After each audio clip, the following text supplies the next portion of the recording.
Batman the Mask of the Phantasm is one of the best Batman movies ever produced. Now, it's weird. Now, even though I watched Batman the Animated Series growing up, I never saw Batman the Mask of the Phantasm until much later in life until streaming became a thing. I saw this movie maybe a little bit before The Dark Knight Rises came out in the theaters in like 2012, 2013. Watched this movie and I thought it was amazing. So I was kind of like, I saw Batman the Animated Series. At the time I didn't see the whole entire show, and I think this movie is a good testament on what a good Batman movie is. Directed by Eric Ramsey and Bruce Timm and written by the same team that brought you Batman the Animated Series, Batman Mask of the Phantasm released in theaters Christmas Day of 1993. It's the same team that brought you the animated series, so it doesn't feel like there's any beats skipped once we enter this universe. You look at the aesthetic, especially listening to the opening theme and watching the Ultimate Cinematic, you know that this is just another story, a longer story. This could have been a 3-part episode of Batman the Animated Series, but you know, put a little bit of money behind it and a lot of production behind it. We have something even more. But no Batman movie is without a Batman, and Kevin Conroy is here doing his best Bruce Wayne and Batman. And I think that's very important to state that he's playing two different characters here. It's really weird whenever we get into the conversation of new Batmans, that we always go back to just the voice talent of Kevin Conroy, how Kevin Conroy was able to give certain vocal inflections and certain changes of his voices to Bruce and to Batman to play them at very different characters. You got Efren Zabatis Jr. here playing Alfred Pennyworth, and I had to say something about my boy, because in the first 10 minutes there's a joke in here and you just know that it's something that only this Alfred can do. Why, you're the very model of sanity. Oh, by the way, I've pressed your tights and put away your exploding gas balls. Thank you, Alfred. Spoiler alert, finally, we're about, a few minutes in, spoiler alert for this movie. But I can't say anything about the voice acting in this movie without giving credit to Mark Hamill playing the Joker. He is the Joker in my mind. But I also want to give credit to, Dana Delaney, who's playing Andrea Belmont in this movie. She brings in a really good performance. This is the first time that she has a role here in the DCAU. She plays Lois Lane in some of the Superman movies later down in the timeline. So very much good credit to her. I don't want to talk too much about her character without spoiling too much of this movie, but let's get into this movie plot. So talking about this opening shot, you get a really nice cinematic version of the opening theme with this really nice CGI panning shot of Gotham with the nice red sky. That dun dun dun dun. It's really solid, really nice.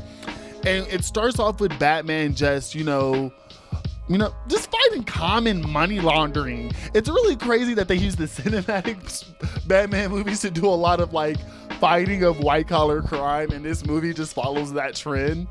And it's really cool because this opening scene, this is a really nice opening shot. It's a nice action scene, and it's very good because as you get to the ending of this opening shot, you see one of these gangsters peer off, and he is attacked by this mysterious figure. The setup is so nice. A nice lead in, this normal Gotham night, nice lead into a murder, and people start suspecting that the person who kills this gangster is Batman. Then we go into this nice scene of Bruce at a fundraiser for a congressman. As Bruce Wayne's here at this party, you see him, talking to these 3 girls, and they're all over here like, Bruce Wayne, when are you gonna get married? And he's just like, I ain't got time for marriage, honey. Look at me, I'm out here trying to entertain y'all. I got 3 of y'all out here. This is something I always liked about Kevin Conroy. Like I said it before, this just shows a really nice dichotomy between Bruce Wayne and Batman.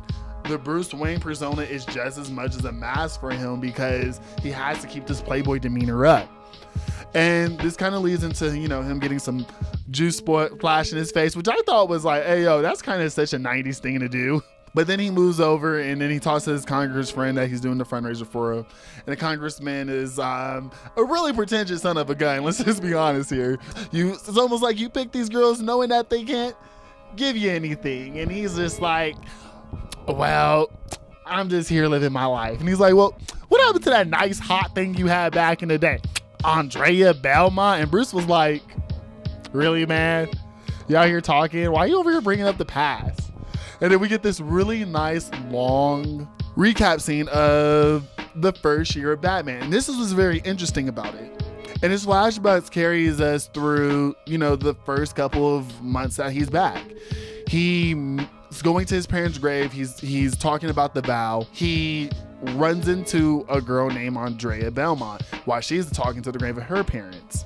It's a very interesting scene that he starts and he's interesting. He's intrigued. She asks him, why are you talking to your parents? And he's like, why do you care? He's like, I don't. She's like, I don't care. My mom cares. Her mom's the one who's passed away. Then we get this really interesting scene of Bruce taking out some criminals. And I really do always like the first criminal scene of any Batman series because it's good. And this Bruce he's talking, he's get on your bellies. And he's just like, that scene always cracks me up. Successful, and he stops these criminals, but it's in such a sloppy way. And eventually he goes back to Alfred and he has this conversation with Alfred, like, Alfred, the plan's working. Like, he's an effective crime fighter, but there's just that one little thing missing. While he's sitting here talking to Alfred, he's out here recovering the day, and after, Andrea's like, hey, yo, I'm single, right? Like, she just pops up at his house like, I'm single, right? And he's just like, okay, who cares? And she's like, well, if you had any brains about you would talk to me. And he's like, well, I'm trying to practice my jiu-jitsu. And she just flips him, which, first of all, this is how you know this is a first year Batman. Like, he just gets judo flipped by some random stranger girl. I'm just like, Bruce, on your toes. Justice League Batman wouldn't be doing this. But it's very interesting because this is the start of this very interesting love story. Quick note about the writing. Martin Pasquale's has been on record to say that the point of this story was to give Batman some type of love story, something that hasn't been seen on the film yet at this point, something that we would see in other Batman series, other Batman movies. We would see like made up love interests brought in, but this is the first time this has happened. They wanted to be able to have a story about loss. And so what they did this by was they let Bruce go through another great loss in his life. And this is framed around Andrea Belmont. After this flashback, we're following two separate plot lines. In the present day, we're following the murder mystery where the Phantasm is out killing these gangsters and Batman is trying to find the connections between these gangsters. And at the same time, during the past, we're seeing Andrea and Bruce's romance blossom. And it's very interesting how these two parallel stories connect. Before I get into this, let me say something. This is written like a classic noir movie, and it's really good at doing that, because if you're watching this movie, all the clues are presented to you in the story.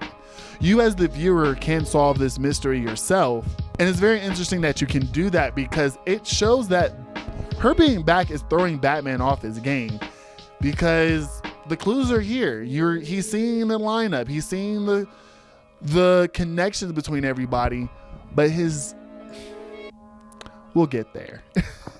Let's talk about this last flashback real quick. So while Bruce is sitting here struggling with the idea of wanting to be with Andrea and also wanting to be Batman, they go to the World Fair. He sees the inspiration for the Batmobile, and they meet Andrea's father, and this is where these two storylines start matching up together. You see that Andrea's dad used to have dealings with these three gangsters that we've seen in the present day, and a fourth guy. The fourth guy looks real, but it's very interesting to see that, hey, yo, this is what happened. And right after, we see a scene of Bruce getting his butt kicked, and he's just like, I can't do this, it's frustrating. That's the moment. So after Bruce gets his butt beat in front of Andrea, he goes to the tomb of his parents and he just has this talk with them. No, Bruce is talking to this tomb all throughout this movie. And he has a conversation with his parents. Hey, just let me do anything that's not putting my life into it so I can make this girl happy. And as Bruce is doing this, in the rain, Andrea comes back and like, maybe they sent me to let you know that it's okay to be happy. And this is a very touching scene. This is very heartwarming. It just lets you know that this was a really important relationship. And it makes it even heartbreaking when he takes her home from this night Andrea's dad is taking late night visitors. And Bruce goes home and he explores this cavern under the house, and he discovers the Bat Cave. And while they're discovering the Bat Cave, a phone call comes in, and there's just a little box and a note saying, "Hey, we're leaving to Europe. I'm not coming back. Forget about me." And this is a decision that sets Bruce on the path of deciding that this is the project is the project, and he develops the suit.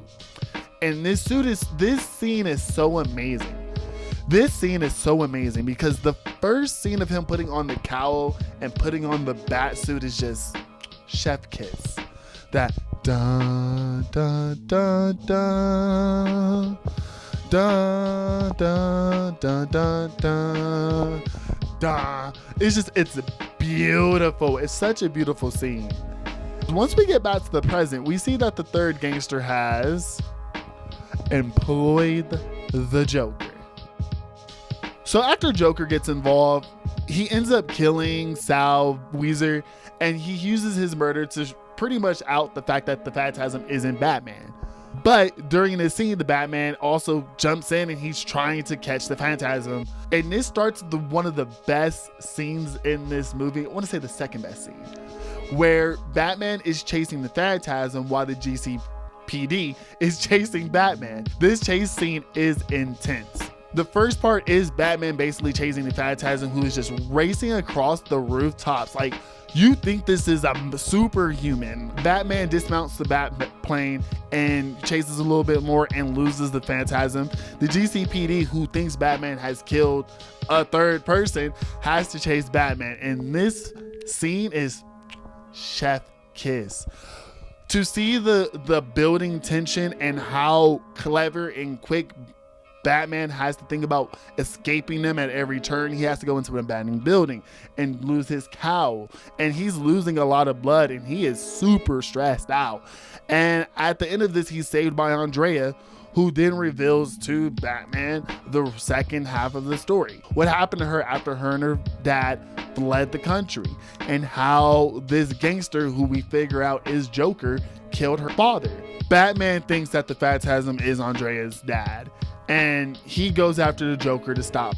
But once we get to the World Fair, we realize that the Phantasm is actually Andrea, using the cover of her dad to commit these murders and get her revenge.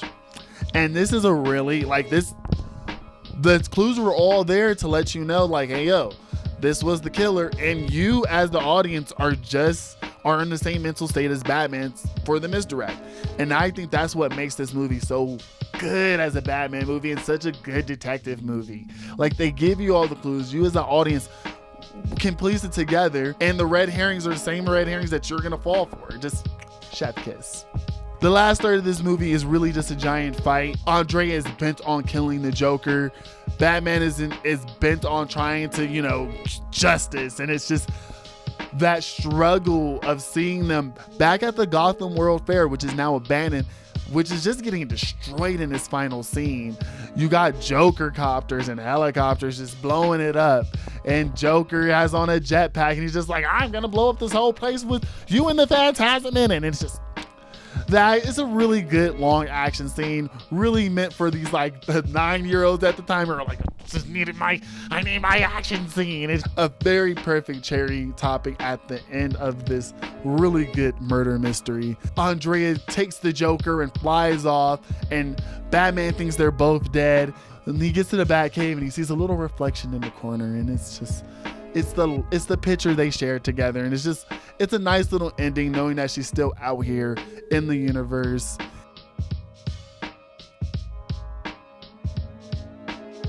It's crazy to know that when this movie came out in theaters, it initially flopped and really didn't gain the traction until it was released on home video, which kind of influenced the two other Batman movies that come after this, Sub-Zero and I want to say The Revenge of Batwoman. I could be wrong on that, I don't have the internet next to me.